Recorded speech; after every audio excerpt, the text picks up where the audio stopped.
Man of Steel film. Man of Steel is a 2013 superhero film based on the DC Comics character Superman, produced by Warner Bros. Pictures and DC Entertainment in association with Legendary Pictures and Syncopy, and distributed by Warner Bros. Pictures. It is the first installment in the DC Extended Universe DCEU and a reboot of the Superman film series that portrays the character's origin story. The film is directed by Zack Snyder, written by David S. Goyer from a story by him, and Christopher Nolan, who also produces, and stars Henry Cavill, Amy Adams, Michael Shannon, Kevin Costner, Diane Lane, Laurence Fishburne, Antje Traue, Ayelet Zurer, Christopher Meloni, and Russell Crowe. In the film, Clark Kent learns that he is a superpowered alien from the planet Krypton. He assumes the role of mankind's protector as Superman, making the choice to face General Zod and prevent him from destroying humanity. Development began in 2008 when Warner Bros. Took pitches from comic book writers, screenwriters, and directors, opting to reboot the franchise. In 2009, a court ruling resulted in Jerry Siegel's family recapturing the rights to Superman's origins and Siegel's copyright. The decision stated that Warner Bros. Did not owe the families additional royalties from previous films, but if they did not begin production on a Superman film by 2011, then the Shuster and Siegel estates would be able to sue for lost revenue on an unproduced film. Producer Christopher Nolan pitched Goyer's idea after story discussion on The Dark Knight Rises, and Snyder was hired as the film's director in October 2010. Principal photography began in August 2011 in West Chicago, Illinois, before moving to Vancouver and Plano, Illinois. Man of Steel was released in theaters on June 14, 2013 in 2D, 3D, and IMAX. The film received mixed reviews, with critics praising the film's action sequences and visuals but criticizing its pacing, dark tone, and perceived lack of character development. Hans Zimmer's score and Cavill's performance as Superman were also met with a polarized response. The film grossed over $668 million worldwide. It made a net profit of approximately $42 million and is the ninth highest grossing film of 2013. It is the last DC film produced by Legendary Pictures. A follow-up entitled Batman v Superman: Dawn of Justice was released on March 25, 2016. Plot: the planet Krypton is destabilized from the mining of the planetary core. Just before the planet explodes, Krypton's Supreme Council Chief Advisor Jor-El infuses the genetics codex into his infant son, Kal-El, the first naturally born Kryptonian child in centuries. Jor-El manages to send Kal-El in a spacecraft toward Earth before being killed by General Zod during an uprising. Kal-El lands in Kansas, where he is adopted by Jonathan and Martha Kent and named Clark. As he grows older, he develops superhuman powers that Jonathan urges him to keep hidden, even refusing Clark's help years later during a tornado incident where he loses his life. Burdened with guilt over Jonathan's death, Clark travels the globe hiding under various aliases, seeking a purpose in life. Daily Planet reporter Lois Lane receives an assignment to investigate the discovery of a Kryptonian scout ship in the Canadian Arctic. Clark enters the ship disguised as a worker and learns from its artificial intelligence AI, modeled after his father Jor-El, that Clark was sent to Earth to guide its people. While following Clark, Lois inadvertently triggers the ship's security system, and he uses his powers to rescue Lois from its defenses. He wears a uniform provided by the ship's AI and begins testing his flying abilities. Unable to convince Supervisor Perry White to publish an article on the incident, Lois tracks down Clark in Smallville, with the intent of exposing him. However, Lois drops the story upon hearing of Jonathan Kent's sacrifice, keeping Clark's identity safe but fueling Perry's suspicions. Zod and his crew escape the Phantom Zone, where they were imprisoned for treason for their actions against Krypton. They travel to Earth to turn it into a new Krypton, possessing several terraforming devices salvaged from Kryptonian outposts. Following Clark and Lois' capture, Zod's science officer, Jaxer, extracts Clark's genes to create Kryptonian colonists who will build a society based on Zod's ideals of genetic purity. Using the Jor-LAA to take over the ship, Clark and Lois flee and warn the U.S. military of Zod's plan, resulting in an explosive confrontation between Clark and Zod's troops. Zod deploys his most powerful terraforming device, the World Engine, which severely damages Metropolis and puts humanity's existence at risk. Given the codename Superman, Clark destroys the terraforming platform while the military launches a suicide attack, sending Zod's troops back to the Phantom Zone. With the ship destroyed and Krypton's only hope of revival gone, Zod vows to destroy Earth and its inhabitants out of revenge. The two Kryptonians engage in a lengthy battle across Metropolis, which concludes when Clark is forced to kill Zod as he attacks a family in a train station. Clark adopts the moniker Superman and persuades the government to let him act independently under the condition he does not turn against humanity. To gain covert access to dangerous situations, he takes a job under his civilian identity, Clark, as a freelance reporter for the Daily Planet.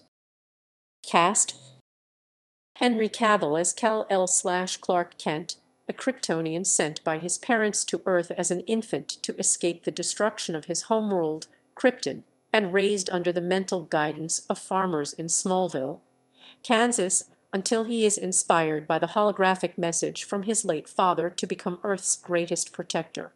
Cavill is the first non-American actor to play the character.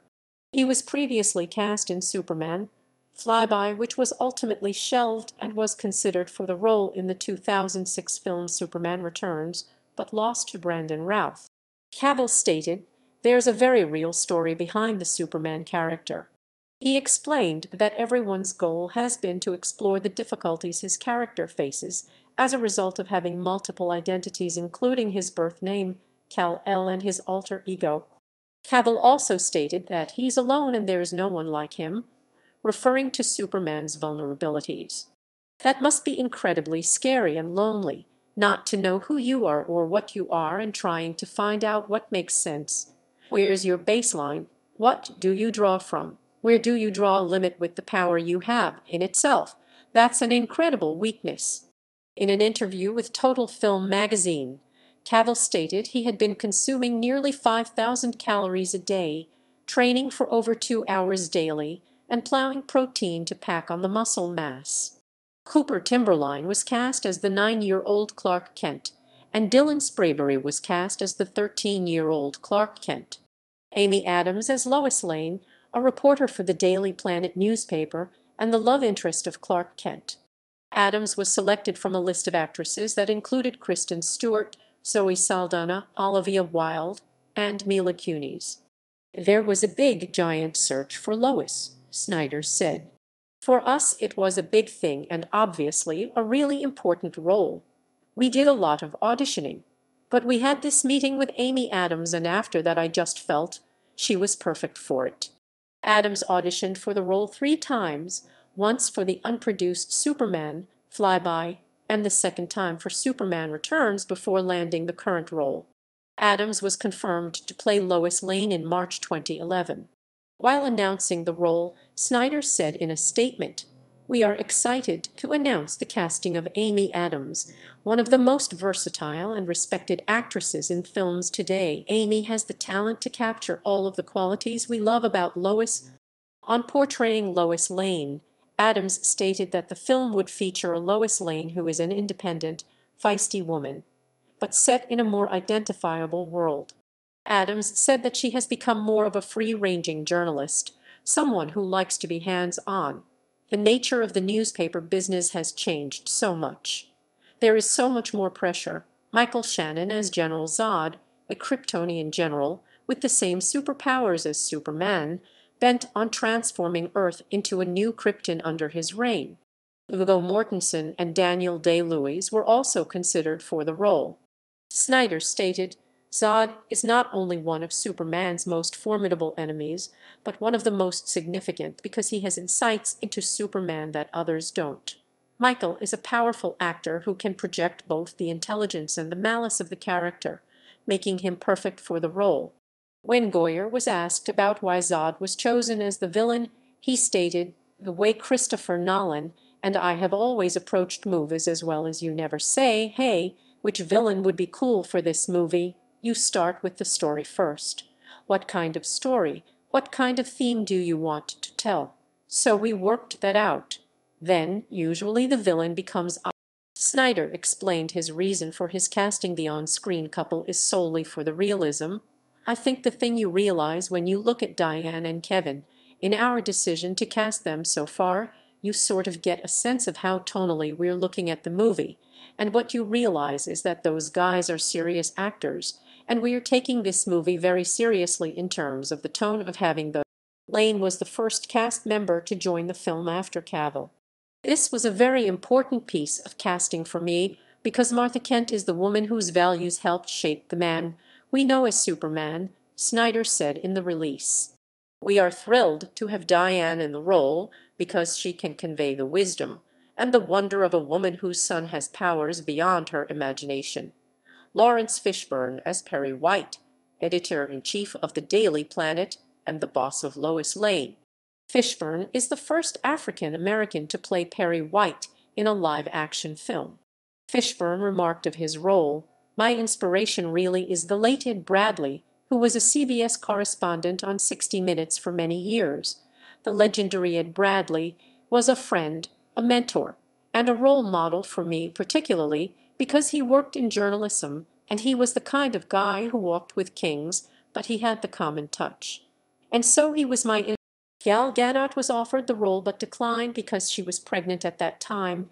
This allowed her to be later cast as Wonder Woman in the film's sequel. About the role of Feora, Traue said in an interview, "What I liked about her was that as a woman, we have certain doubts and we think too much sometimes about ourselves and all these things. They are not there for Feora. She's a bred warrior, so to really focus on that aspect, that fear is a chemical reaction, and that it was bred out of her and she doesn't have it, it's liberating when you." Julia Ormond had previously been announced as cast, but dropped out. Connie Nielsen was in negotiations for the role before Zurer was cast. Nielsen was subsequently cast as Queen Hippolyta in Wonder Woman. Christopher Meloni as Colonel Nathan Hardy, a United States Air Force officer, call sign Guardian, assigned to the United States Northern Command. Russell Crowe as Jor-El, a Kryptonian scientist who is Kal-El's biological father. Sean Penn and Clive Owen were also considered for the role. Crowe incorporates how his own fatherhood informed his reading of the script to portray Jor-El, stating that, "It was one of those things where that's how it was connecting me. That's the question that Jor-El faces. That's the situation that he's in." Crowe also comments on his preparation for the film, stating that, "When I signed on, well, one, I didn't realize that I would be wearing spandex cause you know that's Superman's costume. I didn't realize that I'd have to fit into it as well," Crowe said. "But I also didn't realize the type of organizer that Zack Snyder is cause this was really old school prep. This is sort of David Lean level preparation, and I really appreciated him. And I was on the movie for 3.5 or 4 months before I even got in front of the camera." Additionally, Harry Lennox plays Lieutenant General Calvin Swan. Michael Kelly plays Steve Lombard, an employee of the Daily Planet, and Rebecca Buller plays Jenny Jowich, an intern of the Daily Planet. Jaden Good, Rowan Kahn, and Jack Foley, respectively, play Lana Lang, Kenny Braverman, and Pete Ross, classmates of Clark Kent in high school. Joseph Cranford portrays Ross as an adult. Richard Cetrone, Samantha Jo Rivard-Dufresne, and Apollonia Vanova, respectively, play Tor and Carvex, Dev M. Roman II, and Nadira, Kryptonian soldiers that follow General Zod. Production development. In June 2008, Warner Bros.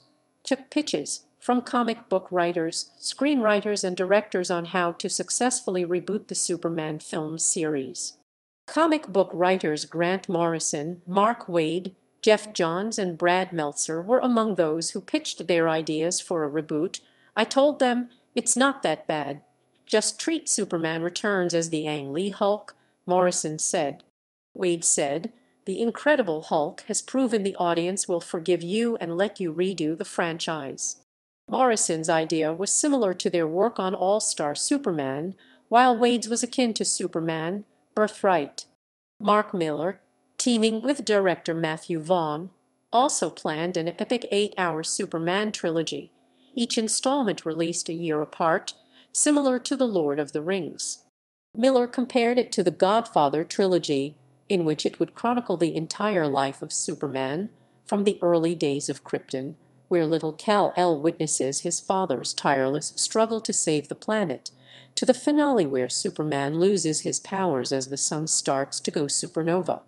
According to Miller, Vaughn suggested his Stardust actor Charlie Cox as a Golden Age-inspired Superman when he was a bit more of a regular person. In August 2008, Warner Bros. Suggested a reboot of the film series. Studio executive Jeff Robinoff planned to have the film released either by 2010 or 2011, explaining that Superman Returns didn't quite work as a film in the way that we wanted it to. It didn't position the character the way he needed to be positioned. Had Superman worked in 2006, we would have had a movie for Christmas of this year or 2009. Paul Levitz stated in an interview that Batman holds the key to the Superman reboot. He elaborated, everyone is waiting for Nolan to sign on for another Batman. Once that happens, the release date for Superman and all other future projects will follow. In February 2009, McGee, who previously planned to direct Superman Flyby, expressed interest in returning to the Superman franchise. August 2009 saw a court ruling in which Jerry Siegel's family recaptured 50% of the rights to Superman's origins and Siegel's share of the copyright in Action Comics #1. In addition, a judge ruled that Warner Bros. Did not owe the families additional royalties from previous films. However, if they did not begin production on a Superman film by 2011, then the Siegel estate would have been able to sue for lost revenue on an unproduced film. The plot of Man of Steel employs a nonlinear narrative. During story discussions for The Dark Knight Rises in 2008, David S. Goyer told Christopher Nolan his idea regarding how to present Superman in a modern context. Impressed with Goyer's concept, Nolan pitched the idea to the studio, who hired Nolan to produce and Goyer to write based on the financial and critical success of The Dark Knight. Nolan admired Bryan Singer's work on Superman Returns for its connection to Richard Donner's version, stating that a lot of people have approached Superman in a lot of different ways. I only know the way that has worked for us. That's what I know how to do, emphasizing the idea that Batman exists in a world where he is the only superhero, and a similar approach. Nolan, however, clarified that the new film would not have any relationship with the previous film series, in which he commented, each serves to the internal logic of the story. They have nothing to do with each other. Robinoff spoke to Entertainment Weekly and allowed a peek over the wall of secrecy surrounding their DC Comics plans. It's setting the tone for what the movies are going to be like going forward, in that it's definitely a first step. Plans included for the film to contain references to the existence of other superheroes, alluding to the possibility of a further DC universe, and setting the tone for a shared fictional universe of DC Comics characters on film. Guillermo del Toro, with whom Goyer worked on Blade Runner 2, turned down the director's position on the reboot because of his commitment on a film adaptation of At the Mountains of Madness, while Robert Zemeckis was also approached. Ben Affleck, who would eventually be cast as Bruce Wayne/Batman in the film's sequel, Darren Aronofsky, Duncan Jones, Jonathan Lee Bessman, Matt Reeves, who would later direct a Batman reboot, and Tony Scott were considered as potential directors before Zack Snyder was hired in October 2010. Casting began the following November. Snyder confirmed both Booster Gold and Batman references in the film, indicating their presence in the DC shared film universe. When Zod destroys a satellite, the words Wayne Enterprises are scrolled on the satellite. The film's storyboard was created by Filipino-American storyboard artist Jay Oliva in his first live-action feature film project, along with Snyder. Oliva has cited the Japanese anime shows Dragon Ball Z and Birdie the Mighty as an inspiration for the film's epic battle scenes. During the film's brainstorming, Oliva pitched the idea as I could come up with something I've never seen in live-action American cinema, and only in anime. Filming principal photography began on August 1, 2011 at an industrial park near DuPage Airport under the codename Autumn Frost. Zack Snyder expressed reluctance to shooting the film. Snyder also chose to shoot the film on film instead of digitally because he felt it would make the film a big movie experience. Cinematographer Amir Makri shot the film with Panavision Panaflex Millennium XL2 cameras and C-series anamorphic lenses. Filming was expected to last for 2 to 3 months. Production took place in Plano, Illinois on August 22 to 29. According to an interview with Michael Shannon, filming would continue until February 2012. Man of Steel filmed in the Chicago area, California, and Burnaby's Mammoth Studios in Vancouver, which was utilized as a set for Krypton and the extraterrestrial aircraft portrayed in the film. Vancouver's North Shore waterfront area was also used for the oil rig rescue scene where Superman is first introduced. Ucluelet and Nanaimo, British Columbia, feature prominently in the film's first hour. The trademark winter mist and rough seas are passed off as Alaska in the film. Filming took place in the Chicago Loop from September 7 to 17. The Chicago shoot was a unit project, meaning that filming would partake numerous establishing shots as well as cutaways and might not necessarily include principal cast members.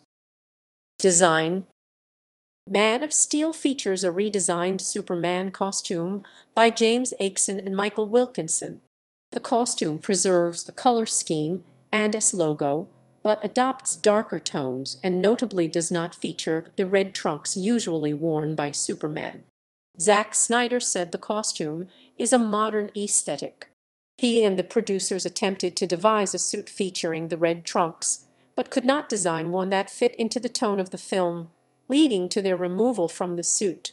Because of Wilkinson's unavailability, Snyder chose Aikson to design the suit. However, he only started developing it, and Wilkinson finished the development when he returned and designed the other characters' costumes as well.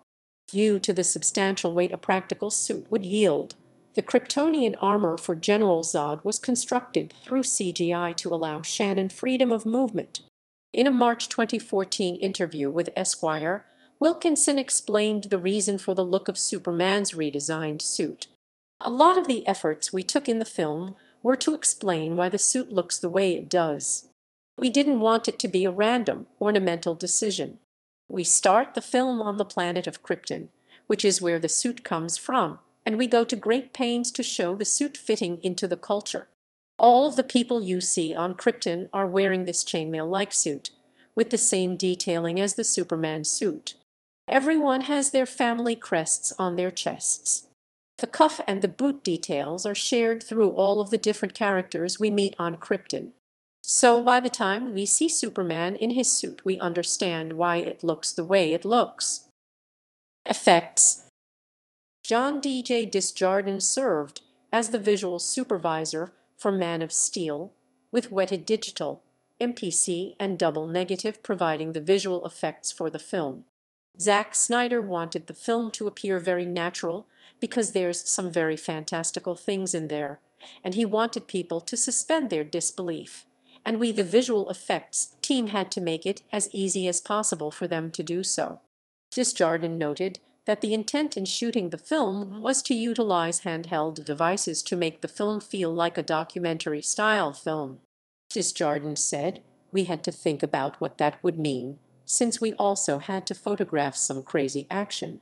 So for a lot of the previs we did, we'd start to think where our cameras were and where our cameraman was. A lot of the rules are the Battlestar Galactica rules for the space cams that Gary Herzl developed for that miniseries, where we want to make for the first act of the film taking place on the planet Krypton, where a digital placed alien-like planet environments, creatures, and the principal means of display a technology the filmmakers called liquid geometry. When a digital visual effects supervisor Dan Lemon explained that it's a bunch of silver beads that are suspended through a magnetic field, and the machine is able to control that magnetic field so that the collection of beads behave almost like three-dimensional pixels, and they can create a surface that floats in the air and describes whatever the thing is you're supposed to be seeing. The beads of the display, which up close would appear to be pyramids with a slight bevel, were designed to create a surface of the object to depict inside a console-like figure. In the modeling and animation aspect of the liquid geometry, Goodwin explained, we had to develop a pipeline to bring in assets. So instead of going through the route of reducing the polygon count to something usable, what we would then do, you would take the model in whatever way it was made and just scatter discrete points onto it, and extract the matrix onto the animation. After the animation, artists duplicated the beads onto the animated geometry for a pre-simulated lighting version to get approval on how the object would read. Sims were then run on all the targets, which would be discrete beads floating around on top of the surface, which would have its own set of parameters, in which Goodwin further explained the bead size or the turbulence that would crawl along the surface, constantly updating the orientation, was based on the normal provided by the surface. That was then saved to disk, and we would use that sim. After the simulation process, Weta Digital ran every bead through a temporal filter to remove jitter to control the noise. Lighting Solutions directly worked on the set. Weta utilized Render Man to take advantage of improved ray tracing and instancing objects. The sequences where Superman utilizes close combat fight scenes with the other Kryptonians proved to be a major challenge for the filmmakers and the visual effects crew. Jordan explained, when we do these fights and these hyper-real things, we don't want to do the traditional, okay, I'm a cameraman, I'm shooting a clean plate, I'm going to pan over here to follow the action. That's not really there yet, but we'll put the action in later, because that's us animating the characters to the camera. So we would do that animation with the characters before providing the visual effects. The shots were previsualized for the fight choreography. After the previsualizations, live-action portions of the scene would be filmed in small pieces. If, say, Superman was being punched and would land 50 meters away, we would shoot our start position and end position, and then bridge that gap with the CG takeovers, says Gilon Rocharan, the MPC visual effects supervisor. A camera rig would then obtain keyframes of the choreographed actor. Desjardins said it's a 6-still camera rig that's built on a pipe rig so that you can run it in at the end of a setup and get stills of keyframes of a performance or an expression, and then we could use those high-res stills to project onto the CG double and get really accurate transition lighting and color right. Dubbed EnviroCam, the visual effects crew would mount a Canon EOS 5D and a motorized nodal head, allowing the crew to capture the environment at a 360-degree angle with 55K resolution for every shot. The process would take approximately 2 to 4 minutes. The set capture resulted in lighting and textures that could be reprojected onto geometry. Full-screen digital doubles were a major component for the fighting sequences. Digital armor was also added, along with the energy-based Kryptonian helmets. Cyberscan and fax were conducted with the actors, and polarized and non-polarized reference photos were taken. Superman's cape and costume were scanned in high detail. The cape in particular became a direct extension of Superman's actions. For the sequences involving the terraforming of the city metropolis, Double Negative handled the visual effects for the sequence. In order to construct a metropolis that seemed convincing and realistic, Double Negative utilized Esri's city engine to help procedurally deliver the city. According to Jed Wright, a double negative visual effects supervisor. It was a much more sci-fi based role, so we took what they had done and extended it a great deal. The work we were doing was based around the downtowns for New York, LA, and Chicago, and that gave us the building volumes for Heights. We'd skin those volumes with kit parts, but most of it then had. The bullet physics software was a heavily impacted component for the utilization of the destruction. Wright said that we wanted to be able to run an RBD event and trigger all these secondary events. Whether it was glass or dust simulations, all of those things needed to be chained up and handled in a procedural way.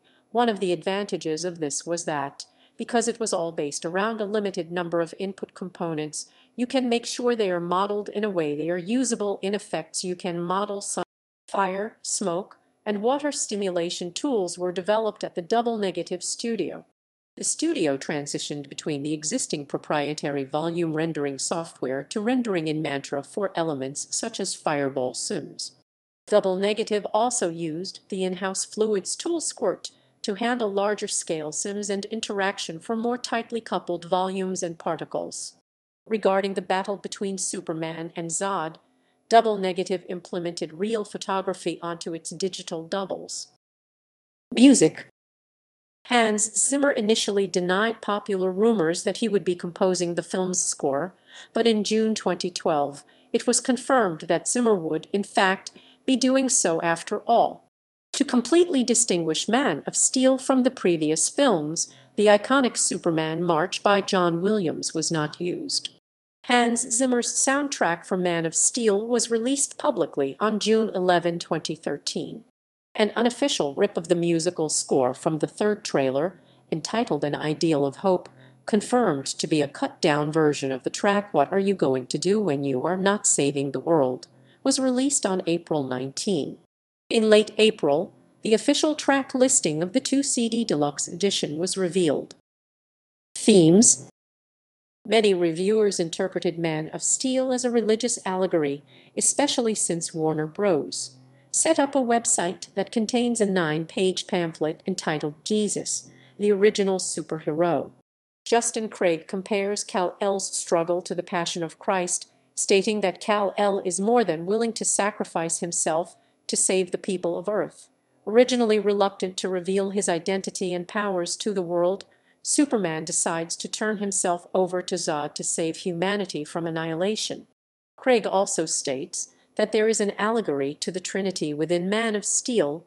Jor-El returns to Kal-El on Earth as a ghost, guiding his budding superhero son on his journey to salvation. Before Jor-El sends his son off to Earth baby Moses style, he tells his wife that, like Jesus, he'll be a god to them. Policy of the world. The protagonist of the film is also 33 years old and seeks counsel at a church. Writing for the Huffington Post, Colin Liotta compared Zod to Adolf Hitler, citing, he feels his vision for a pure Krypton, i.e., a society like the one Hitler envisioned with his eugenics program, is the only answer for survival. Marketing. Warner Bros. And DC Comics won the rights to the domain name Man of Steel.com, in use by a member of the public, for use for the film's official website. On November 20, 2012, for the release of The Dark Knight Rises DVD and Blu-ray, Warner Bros. Launched a countdown on the film's website where fans could share the countdown on websites like Facebook or Twitter to unlock an exclusive reward. On December 3, 2012, the exclusive reward was revealed to be an official Man of Steel teaser poster. The poster, which depicts Superman being arrested, generated a positive response and much speculation about the film's story. On December 10, 2012, a website appeared at dsrwproject.com that provided audio signals to be decoded by viewers. It was discovered to be related to the film due to the copyright on the website. By December 11, 2012, the decoded message led readers to another website with a countdown that led to the public release of the trailer. In anticipation of the film, Mattel unveiled a toy line, which includes Movie Masters action figures. In addition, LEGO released 3 Man of Steel sets, inspired by scenes from the film, Ruby's costume company also released a new line of Man of Steel-inspired costumes and accessories for both kids and adults. The film has reportedly earned over $160 million from promotional tie-ins. Viral marketing campaigns for the film began when the official website was replaced by deep space radio waves. The message was decoded to reveal a voice that said, "You are not alone." The official site continued to be updated with new static files that slowly revealed the symbol for the film's villain, General Zod. Shortly after, the website was replaced with a message from Zod, who requested that Earth must return Kal-El to his custody and told Kal-El to surrender within 24 hours or the world would suffer the consequences. A viral site called I Will Find Him was released that showed a countdown to the third trailer for the film. Warner Bros. Enlisted Christian-based marketing firm Grace Hill Media to help spread the Christian themes of the film to the religious demographics. Special trailers were created outlining the religious tones due to Hollywood studios frequently marketing movies to specific religious and cultural groups. Warner Bros. Previously marketed films such as The Blind Side, The Notebook, The Book of Eli, and the Harry Potter series to faith-based groups. Warner Bros. Also asked Professor Craig Detweiler of Pepperdine University to create a Superman-centric sermon outline for pastors titled Jesus, the Original Superhero. Regarding this, Paul Asay of The Washington Post wrote that the religious themes keep coming: free will, sacrifice, God-given purpose. Man of Steel isn't just a movie. It's a Bible study in a cape. The messages are so strong that its marketers been sick explicitly pushing the film to Christian audiences. Release. Theatrical. Man of Steel held a red carpet premiere at the Lincoln Center's Alice Tully Hall in New York City on June 10, 2013, which featured the attendance of the principal cast members. The film received a wide release on June 14, 2013 in conventional 3D and IMAX theaters. Home media. Man of Steel was released as a single-disc DVD feature film only on 2-disc DVD with bonus features and respective Blu-ray and Blu-ray 3D combo packs on November 12, 2013, and in the United Kingdom on December 2, 2013. As of January 2019, Man of Steel has sold more than 2.3 million DVD along with an estimated of 3.3 million Blu-ray discs totaling $44.02 million and $76 million, respectively, for a total of $120.03 million in sales. The film was later released in 4K Ultra HD Blu-ray format on July 19, 2016. Reception. Box office. Critical response. On review aggregator Rotten Tomatoes, the film has an approval rating of 56% based on 338 reviews, with an average rating of 6.20/10. The site's consensus reads, Man of Steel's exhilarating action and spectacle can't fully overcome its detours into generic blockbuster territory. On Metacritic, the film received a weighted score of 55 out of 100, based on 47 critics indicating mixed or average reviews. Audience polls in North America, from CinemaScore for the film tallied an average grade of an on and a +2F scale, with those under the age of 18 and older than 50 giving it an A. Cavill's performance as Superman earned mixed reviews, with some critics commenting on perceived stiffness and a lack of charisma. Richard Roper of the Chicago Sun-Times said that Man of Steel covered no new ground with regard to Superman films, and instead we're plunged back into a mostly underwhelming film, with underdeveloped characters and supercharged fight scenes that drag on and offer nothing new in the way of special effects creativity. The Boston Globe's Tiber wrote, "What's missing from this Superman saga is a sense of lightness, of pop joy."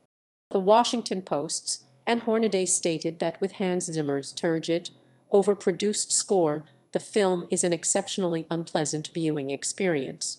For the Denver Post's Lisa Kennedy, the chief problem with Man of Steel is the rhythm and balance in the storytelling and directing, which resulted in a film that swings between destructive overstatement and flat-footed homilies.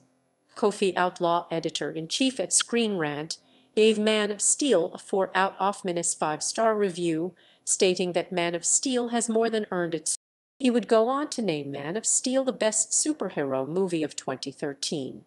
Jim Vejvoda of IGN gave Man of Steel a 9 out of 10 while praising the action sequences and the performances of Kevin Costner, Russell Crowe, and Michael Shannon. The performance of Antje Traue as Superman's adversary Faora, particularly in the Smallville battle scenes, has also been lauded. Peter Travers of Rolling Stone gave it 3 stars out of 4, saying, "Caught in the slipstream between action and angst, Man of Steel is a bumpy ride for sure, but there is no way to stay blind to its wonders." Todd McCarthy of The Hollywood Reporter said rebooting the franchise was unnecessary, but that the film was confident enough and Snyder's attention to detail careful enough that audiences could overlook another reboot.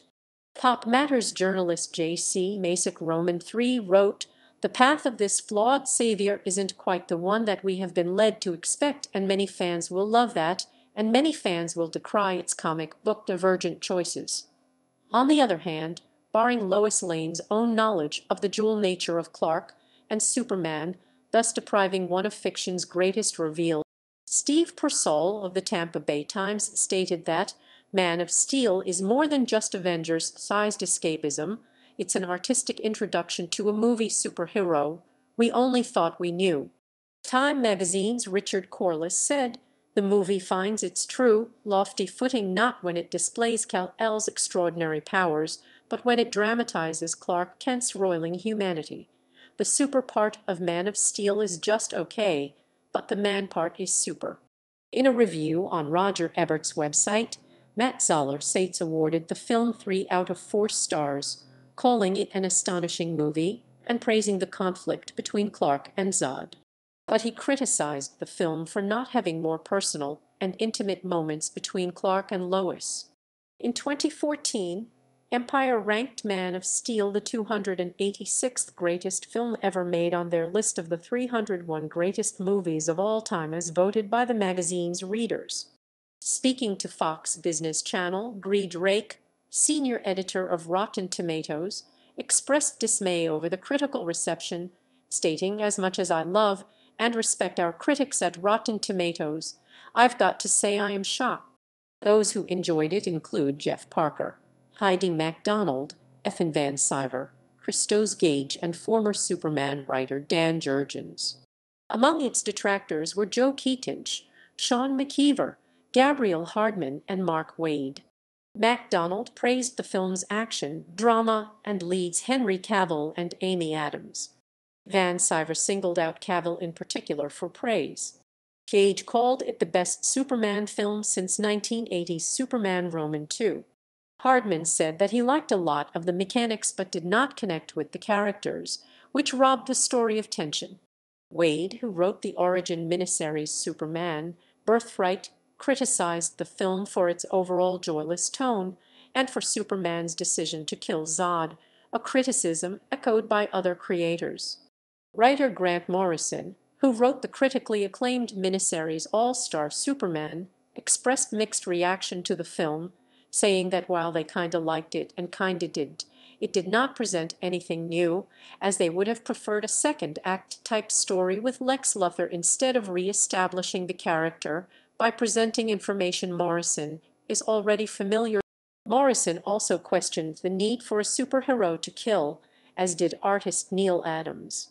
Adams suggested that other alternatives were open to Superman when Zod threatened innocent people with his vision of heat, such as covering his eyes. He also criticized Superman for not moving the battle away from Metropolis as the character did at the end of Superman Roman II. Jim Lee had a positive opinion. "It's epic. It's got a lot of heart, but one of the things that was kind of missing from the last Superman movie, I think, was the action, and this movie has it in spades. I mean, it is a visual thrill ride. It is amazing. You get to see all the powers of Superman, and in all its glory, and I think people are going to be blown away." Accolades. Future DC Extended Universe. The success of Man of Steel started Warner Bros. Plans of a cinematic universe featuring other DC Comics characters. In June 2013, Goyer was hired to write the sequel to Man of Steel, as well as a Justice League script, with the previous draft being scrapped. In July 2013, Zack Snyder announced at San Diego Comic-Con International that the sequel to Man of Steel would have Superman and Batman meeting for the first time in the next film. Cavill, Adams, Lane, and Fishburne were signed on to reprise their roles. Snyder stated that the film would take inspiration from the comic The Dark Knight Returns. In August 2013, Ben Affleck was announced to be playing Batman, while Gal Gadot was cast as Wonder Woman in December 2013. Later in December, Chris Terrio was hired to rewrite the script. In January 2014, it was announced that the film had been delayed from its original July 17, 2015 release date to May 6, 2016. In April 2014, it was announced that Snyder would also be directing Goyer's Justice League script. In May 2014, the film's title was revealed to be Batman v Superman: Dawn of Justice. Warner Bros. Was reportedly courting Terrio to rewrite Justice League the following July, after having been pleased with his rewrite of Batman v Superman: Dawn of Justice. While Superman star Henry Cavill does not consider it a Superman sequel, Snyder stated that he thinks in a way Batman v Superman: Dawn of Justice is Man of Steel 2. Possible sequel or reboot. In August 2016, The Wrap reported that Warner Bros. Put the film in active development as a top priority. The news of a standalone Superman film were later confirmed by Danny Garcia, Cavill's manager. While promoting Arrival, Amy Adams confirmed that work had begun on the screenplay. In March 2017, it was announced that Matthew Vaughn was being eyed by Warner Bros. To direct. In April 2018, it was reported that Christopher McQuarrie was considering directing the film but later dropped it. In May 2019, however, Polygon reported that Vaughn is no longer in negotiations to direct the sequel, adding that the sequel was going to include some ideas Vaughn and Mark Miller initially pitched in 2008 for their proposed Superman trilogy, whose first film would have taken place mostly on Krypton. In July 2019, McQuarrie revealed that he and Cavill had pitched a Superman film and a Green Lantern film for the studio, but they were rejected. On January 2020, James Gunn said that he was offered to direct a Superman film, which he declined in favor of directing The Suicide Squad. However, he denied the film was going to be a sequel to Man of Steel.